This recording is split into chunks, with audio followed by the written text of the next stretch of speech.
irmãos e irmãs, sejam todos bem-vindos a mais uma Lexio Divina. Eu me chamo Irmã Vitória, sou missionária em Belém, na casa Nossa Senhora do Carmo. E hoje nós vamos meditar a palavra da liturgia da igreja. Primeira leitura do segundo livro das Crônicas. Depois da morte de Joiada, os chefes de Judá vieram prostrar-se diante do rei Joás, que, atraído por suas lisonjas, se deixou levar por eles. Os chefes de Judá abandonaram o templo do Senhor, o Deus de seus pais, e prestaram culto a troncos sagrados e a imagens esculpidas, atraindo a ira divina sobre Judá e Jerusalém por causa desse crime. O Senhor mandou-lhes profetas para que se convertessem a ele. Porém, por mais que estes protestassem, não lhe queriam dar ouvidos. Então o Espírito de Deus apoderou-se de Zacarias, filho do sacerdote Joiada, e ele apresentou-se ao povo e disse: Assim fala Deus, por que transgredis os preceitos do Senhor? Isso não vos será de nenhum proveito. Porque abandonastes o Senhor, ele também vos abandonará. Eles, porém, conspiraram contra Zacarias e mataram-no, à pedrada por ordem do rei, no pátio do templo do Senhor. O rei Joás não se lembrou do bem que Joiada, pai do profeta, lhe tinha feito e matou seu filho. Zacarias, ao morrer, disse: Que o Senhor veja e faça justiça. Ao cabo de 1 ano, o exército da Síria marchou contra Joás, invadiu Judá e Jerusalém, massacrou os chefes do povo e enviou toda a presa de guerra ao rei de Damasco. Na verdade, o exército da Síria veio com poucos homens, mas o Senhor entregou nas mãos deles o exército enorme, porque Judá tinha abandonado o Senhor, o Deus de seus pais. Assim, os sírios fizeram justiça contra Joás. Quando eles se retiraram, deixando-o gravemente enfermo, seus homens conspiraram contra ele, para vingar o filho do sacerdote Joiada, e mataram-no em seu leito. Ele morreu e foi sepultado na cidade de Davi, mas não no sepulcro dos reis. Palavra do Senhor, graças a Deus. Então, estamos diante de uma passagem muito forte do Antigo Testamento, que nos coloca a refletir alguns aspectos que podem revelar a infidelidade do nosso coração humano. O rei Joás começou muito bem o seu reinado, porém depois da morte do sacerdote Joiada, como nos fala a palavra, que foi o sacerdote que muito lhe ensinou os caminhos do Senhor, ele se desvia da graça de Deus. A sua fé pessoal era ainda muito pequena, não era suficientemente madura para proteger o seu caminho com o Senhor e permanecer com o coração fiel. Então, nós precisamos sempre da igreja, nós precisamos sempre de um acompanhador para proteger o nosso chamado. E por que nós precisamos nos colocar nessa proteção? Para que Deus não perca lugar no nosso coração. Precisamos sempre retomar e, ao mesmo tempo, relembrar que somos salvos por Deus. Então, o que acontece com o rei Joás, no decorrer da palavra? Ele se expõe aos perigos da idolatria, dos prazeres, do poder, dos seus próprios interesses humanos, e Deus vai sendo colocado no segundo plano. Queridos irmãos e irmãs, se Deus perde o espaço na nossa vida, nós enfraquecemos na fé. Então, nós passamos a acreditar muito mais em nós mesmos do que no próprio Senhor. E quantas portas para o pecado nós podemos abrir a partir dessa atitude imatura de acharmos que somos muitas vezes melhores do que Deus. Nós precisamos acreditar mais em Deus do que em nós mesmos sempre. Então, toda idolatria, todo pecado, as grandezas, nasce de um coração que busca fora de Deus aquilo que só Deus pode dar, aquilo que só Deus pode visitar. Temos ainda uma grande graça porque O Senhor tem compaixão de nós.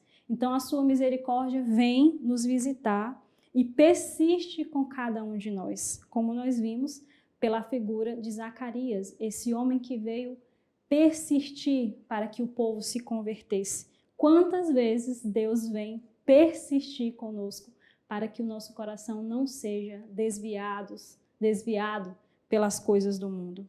Deus não se cansa de procurar os seus filhos. Então nós não devemos nos cansar de deixar Deus fazer misericórdia conosco. Nós vamos experimentar ao longo da nossa vida as consequências de aderirmos ou não os caminhos do Senhor. O Salmo: eu firmei uma aliança com meu servo, meu eleito, e eu fiz um juramento a Davi, meu servidor. Para sempre no teu trono firmarei tua linhagem, de geração em geração garantirei o teu reinado. Guardarei eternamente para ele a minha graça, e com ele firmarei minha aliança indissolúvel. Pelos séculos sem fim, conservarei sua descendência e o seu trono, tanto tempo quanto os céus há de durar. Se meus filhos, porventura, abandonarem minha lei e deixarem de andar pelos caminhos da aliança, se pecando, violarem minhas justas prescrições, e se não obedecerem os meus santos mandamentos, eu então castigarei os seus crimes com a vara, com açoites e flagelos, punirei as suas culpas, mas não hei de retirar-lhes minha graça e meu favor, e nem hei de renegar o juramento que lhes fiz. Deus é muito fiel na sua aliança conosco, e como a palavra nos diz, a aliança ela é indissolúvel. O Senhor tem uma palavra eterna quando Ele nos ama, quando Ele nos quer salvar. Ele não retira a sua graça mesmo quando somos nós que por primeiro o abandonamos. E é o nosso pecado que vai exigir a correção de Deus. Porém, a correção de Deus ela não é injusta, ela não é uma rejeição, ela não é um castigo mau. Imaginemos um pai que ama muito seu filho. Ele corrige porque no amor ele quer proteger, ele quer salvar, ele quer trazer o filho de volta aos caminhos que são verdadeiros. Assim é a correção de Deus para cada um de nós, que deseja nos trazer novamente aos caminhos da santidade. O Evangelho, proclamação do Evangelho de Jesus Cristo segundo Mateus. Naquele tempo, disse Jesus aos seus discípulos: ninguém pode servir a dois senhores, pois ou odiará um e amará o outro, ou será fiel a um e desprezará o outro. Vós não podeis servir a Deus e ao dinheiro. Por isso eu vos digo, não vos preocupeis com a vossa vida, com que haveis de comer ou beber, nem com o vosso corpo, com que haveis de vestir.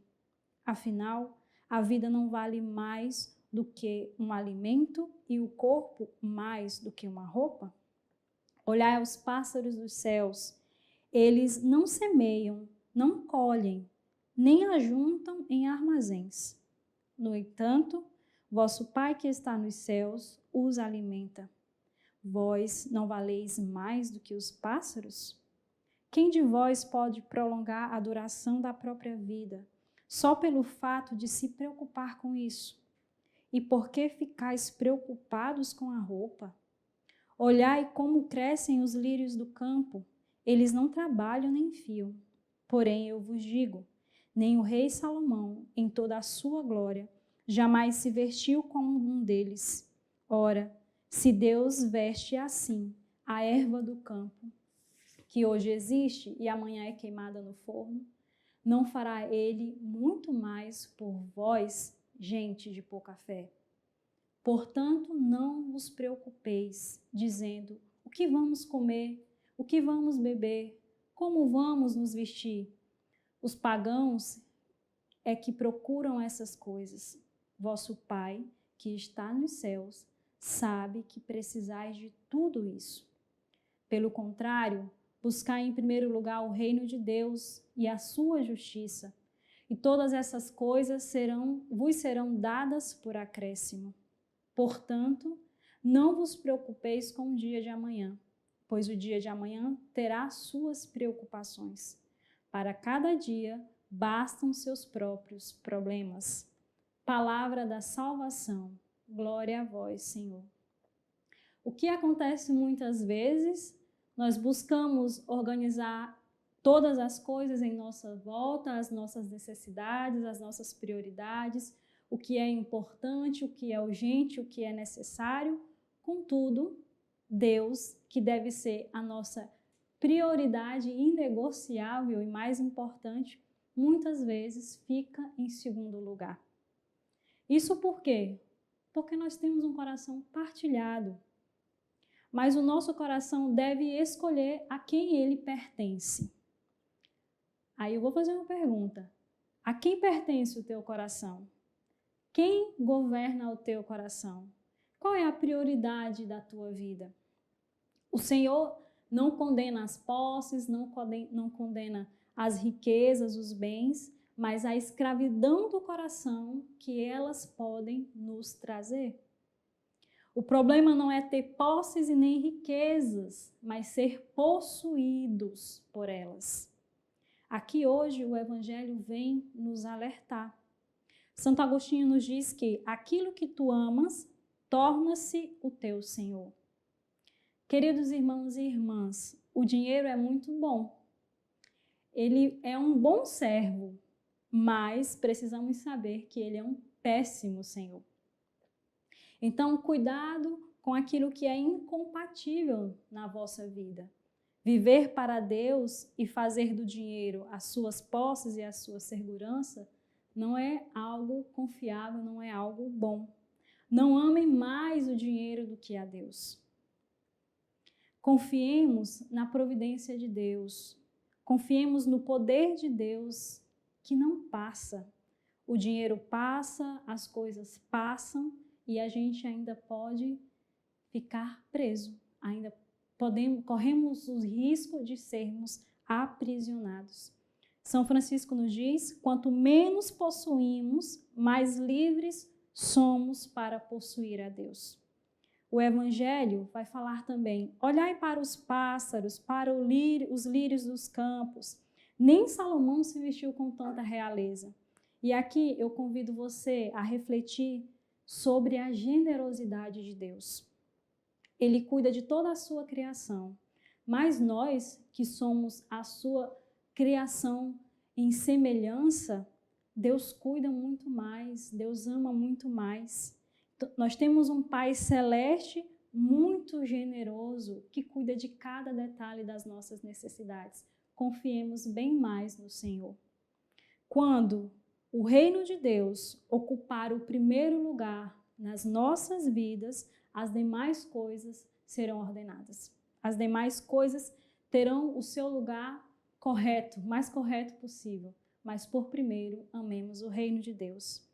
Por fim, escolhe hoje a quem pertence o teu coração. Confia a tua vida à providência de Deus e busca crescer na fé, acreditando que o Senhor vem te abençoar todos os dias, que o Senhor abençoa o fruto do teu trabalho, do teu esforço. Permite que Deus proteja e conduza a tua vida, fazendo dele o centro mais importante de todas as tuas escolhas. Escolha todos os dias amar a Deus e o seu reino. Assim seja.